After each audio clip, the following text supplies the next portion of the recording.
95.3 The Bear, Bama's best country. It's Monk, and in studio with me right now, Paula Nelson. How are you? I'm great. Thanks for having me, Monk. Sure. Thank you for coming by. Your first time in Tuscaloosa, what do you think? I love it. It's gorgeous. And you went to eat last night? De Palmas. What'd you have? Lasagna. Lasagna. They've got, oh my God, as crazy as it sounds, they've got a walnut gorgonzola pizza. Oh my goodness, it's one of the best pizzas I've ever put in my mouth. So, but anyways, let's talk about music. You're opening tonight for Willie and Merle at the Tuscaloosa Amphitheater. Yes. What time do you guys get started? We get started at 7 to 7:30. Okay.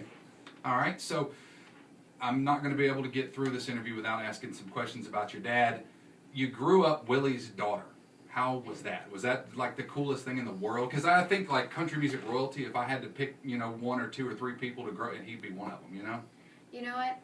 He is so cool and always has been so cool. And all of his friends, growing up were like uncles to me, but they were Johnny Cash and Waylon Jennings and Leon Russell and all of those guys who were so cool. And I didn't realize they were more like uncles, like I said, so I didn't realize how amazingly cool they were until I got old enough to really appreciate their music, number one, because I was just a kid running around and I didn't know that everybody else's parents weren't doing the same thing, I didn't know it was different than anyone else's. So once I began to really go, oh my God, those guys are so good.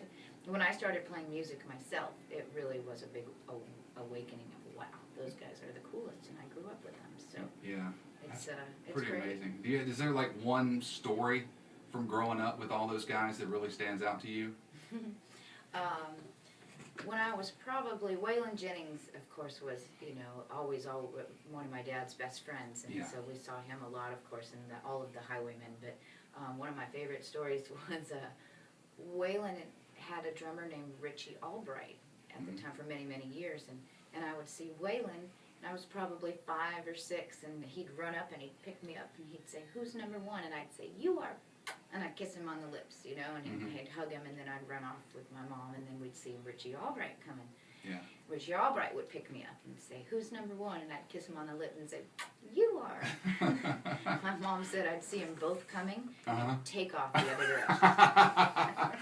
Because you were scared they were Not both going to ask you the same right. question. I can't choose between the two. Well, that's pretty cool. They were all wonderful guys growing up. And this is, the new CD that we're working on is called Under the Influence.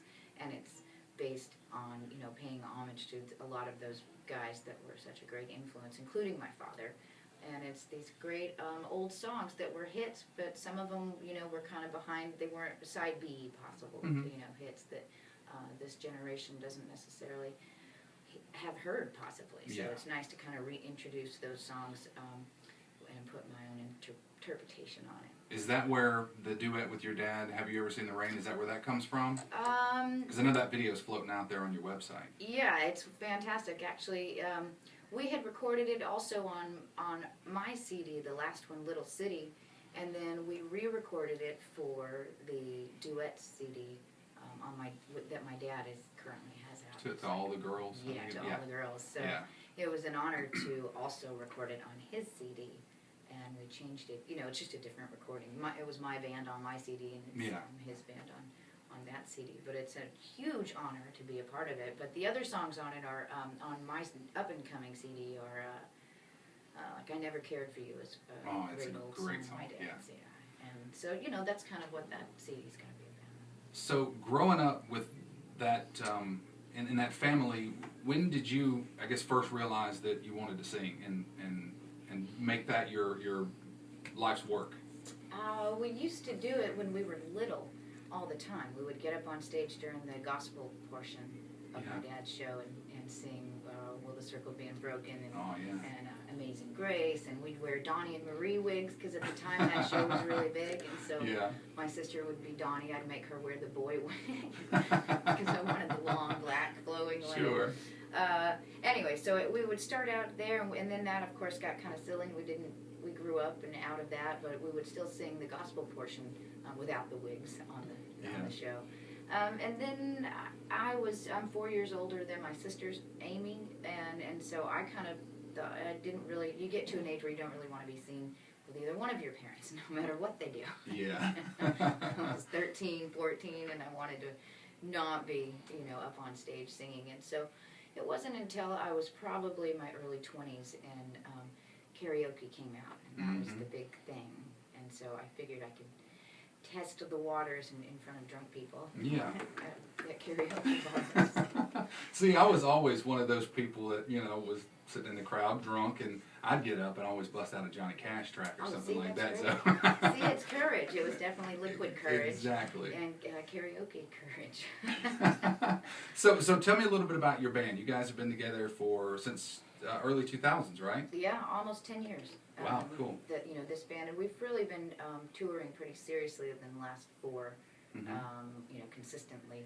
But it's been 10 years, almost 10 years that we've all been together. Lindsay, the bass player, is the newest addition, and he's been with us by almost 3 by now. Okay. So what about a show from you guys?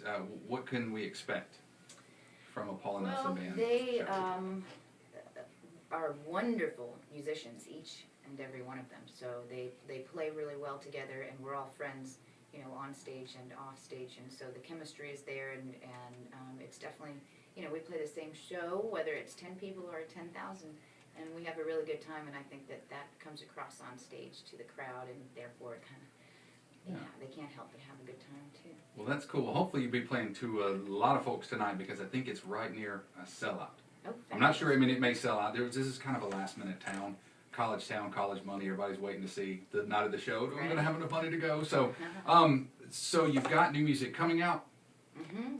I would say by December or January, the latest, we'll have that out. Okay, and you want to plug your website, because I know the other music is available there. Oh, yeah, it's on iTunes or CD Baby and PaulaNelsonBand.com. You can see our website and all of our upcoming schedules as well. Okay, and then for everybody watching this online, I'll have that listed at the bottom of this page. So, Paula Nelson, thank you so much. It was a pleasure to meet you, and thank you so much for coming by the studio, and have fun tonight. Enjoy Tuscaloosa. You got it. Thanks so much.